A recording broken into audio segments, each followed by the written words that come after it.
তাহলে মা বাবার সাথে কখনো খারাপ আচরণ করা যাবে না। তাহলে খারাপ আচরণ করলে কি হয়, কি পরিণত হয়? একদিন এক আল্লাহর ওলি খানায়ে কাবার মধ্যে এসেছেন হজ করার জন্য। এসে দেখলেন আল্লাহর এক বান্দা, তার হাত নাই, পা নাই, চোখ নাই, সে শুধু আল্লাহর দরবারে কাঁদে, আল্লাহ আল্লাহ আল্লাহ আল্লাহ, তুমি আমাকে মাফ করে দাও। বান্দা শুধু আল্লাহর দরবারে কাঁদে যে আল্লাহ আমার হাতও নাই, পাও নাই, আমার চোখ নাই। বান্দা শুধু খানায়ে কাবার সামনে বসে বসে আল্লাহর দরবারে কাঁদে। আল্লাহর ওলি যত বছর হজ করার জন্য আসে, ওই ব্যক্তিটাকে ওইখানেই সব সময় দেখে আল্লাহর দরবারে কাঁদে।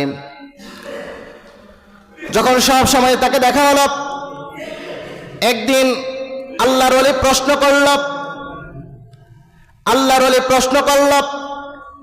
হে বাবা, তুমি কেন কান্না করো? তোমার হাত নাই, তোমার পা নাই, চোখ নাই, তুমি কেন কান্না করো? তুমি কিসের জন্য কান্না করো? কিসের ভয়ে কান্না করো?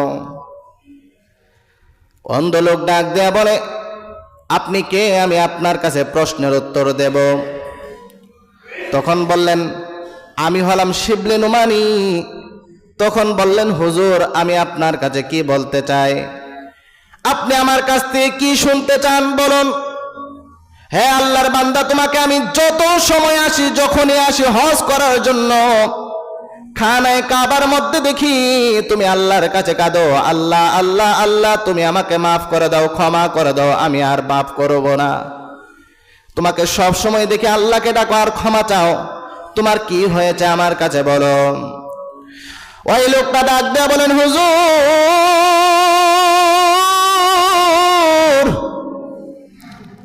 আমাদের ঘর অত্যন্ত গরিব ফ্যামিলি, দরিদ্র ফ্যামিলি। আমার বাবা কাঠের কাজ করত, কাঠ কেটে এনে বাজারে বিক্রি করে আমাদের সংসার চলতো। হুজুর, আমার বাবা একদিন মারা গিয়েছে।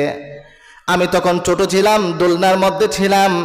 কিন্তু আমার বাবা মারা যাওয়ার পর আমার মা আমার চেহারা দিক তাকাইয়া দ্বিতীয় কোনো বিবাহ বসে নাই। এমন সমাজে মহিলা আছে না নাই?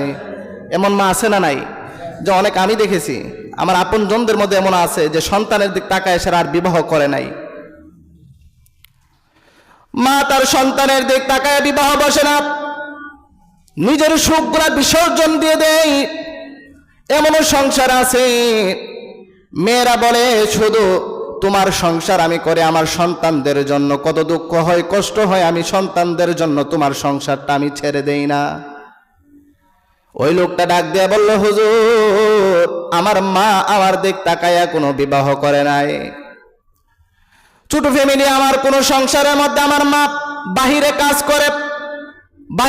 করে আমাকে লালন পালন করলো। আস্তে আস্তে আমি বড় হলাম। হুজুর, যখন আমি বড় হলাম, আমার বাবার কাজের দায়িত্ব আমি নিজে বুঝে নিলাম। আমিও বাজার থেকে কাঠ কেটে, জঙ্গল থেকে কাঠ কেটে এনে বাজারে বিক্রি করে সংসার চালাই। হুজুর, যখন আমার আস্তে আস্তে বয়স হলো, আমার মা আমাকে বলল, সন্তান তুমি বড় হয়েছো, তোমার বিবাহ দরকার। বলার পর তখন বললেন, আমার মা ভালো একটি মেয়ে দেখে আমার সাথে বিবাহের আবদ্ধ বন্ধন করলো। হুজুর, বিবাহের কিছুদিন যাওয়ার পর দেখি প্রত্যেকদিন আমার মা এবং আমার সহধর্মিনী তারা সব সময় ঝগড়া লেগে থাকে। প্রত্যেকদিন ঝগড়া লেগে থাকে। আমি বাড়িতে এসে সারাদিন কাজ করে পরিশ্রম করে মীমাংসা করে। হুজুর, প্রত্যেকদিন যখন ঝগড়া করে মন মানসিকতা ভালো থাকে না, প্রত্যেকদিন দেখি একই অবস্থা। হুজুর, আমি একদিন তাকে বললাম, সহধর্মিনী, আমি জঙ্গলের মধ্যে কাজ করতে যাচ্ছি, আজকে আসতে আমার দেরি হবে, তুমি আমার খাবারটা, দুপুরের খাবারটা পাঠিয়ে দিও। হুজুর, আমি জঙ্গলের মধ্যে কাজ করতে বের হয়ে গেলাম। যখন আমি জঙ্গলের মধ্যে কাজ করতে বের হয়ে গেলাম, যাওয়ার পর সারাদিন কাজ করার পর দেখে আমার কোনো খাবার আসে না। সারাদিন কাজ করার পর সন্ধ্যা নেমে আসলো, আমার কোনো খাবারের কোনো ব্যবস্থা হয় না। হুজুর, আমি দৌড়ে বাড়ির মধ্যে গেলাম, যায় বিবিকে ডাক দিয়ে বললাম, বিবি, ও বিবি রে, তোমাকে আমি বলেছি দুপুরে খাবারটা পাঠানোর জন্য, কিন্তু তুমি দুপুরে খাবারটা পাঠাও নাই, কেন পাঠাও নাই? বিবি ডাক দেয়া বলে, আমি আজকে রান্না করি নাই। তখন যুবকের মেজাজ হয়ে গেছে খারাপ। মেজাজ কি হয়েছে? খারাপ। কেন দেখবেন সারাদিন জমিনের মধ্যে কাজ করার পর এমনি মাথা গরম থাকে, মাথা কি থাকে? গরম থাকে। যখন বাড়িতে আসে শুনে যে রান্না হয়েছে না, তখন পুরুষের রিয়েকশনটা কেমন হবে? অনেক পুরুষরা আছে স্ত্রীর গায়ে হাতও তুলে, আছে না নাই? আছে। ওই যুবক ডাক দেয়া বলে, হুজুর আমার মাথা গরম হয়ে গিয়েছে। আমার বিবি ডাক দেয়া বলে, স্বামী আমি তোমার সংসার করব, যদি তোমার মা যদি এই বাড়িতে থাকে তাহলে আমি তোমার সংসার করব না। হয়তো তোমার মা থাকলে আমি থাকবো না, আমি থাকলে তোমার মা থাকতে পারবে না। এই কথা শোনার পর যুবকের মাথা গেছে গরম হয়ে। যুবক বলে, আমার মা কোথায় বলো? বললেন ওই ঘরের মধ্যে কিনারার মধ্যে বসে আছে। যুবক ডাক দিয়ে বলে, মা। দৌড়ায় আমার কাছে গেল। শীতের রজনীতে এখন তো কত কিছু বের হয়েছে। আগে দেখবেন মা বোনেরা বা মুরব্বীরা তারা লাকড়ি ধরে ওই লাকড়ির থেকে যে তাপটা আসতো ওই তাপটা নিয়ে শরীর গরম হতো। ওই বুড়ি মহিলা ঘরের কিনারার মধ্যে আগুন জ্বালিয়ে আগুনের হাত নিচ্ছে চোখের মধ্যে বসিয়া। তখন ডাক দিয়ে বলে, হুজুর আমার মাকে আমি কোনো কিছু বলি নাই, আমার মাকে আমি মুখের কথা বলি নাই, কিন্তু আমি আমার মাকে পিছন থেকে একটা লাত্তি মেরে ফেলে দিয়েছি। পড়ি নাউজুবিল্লাহ।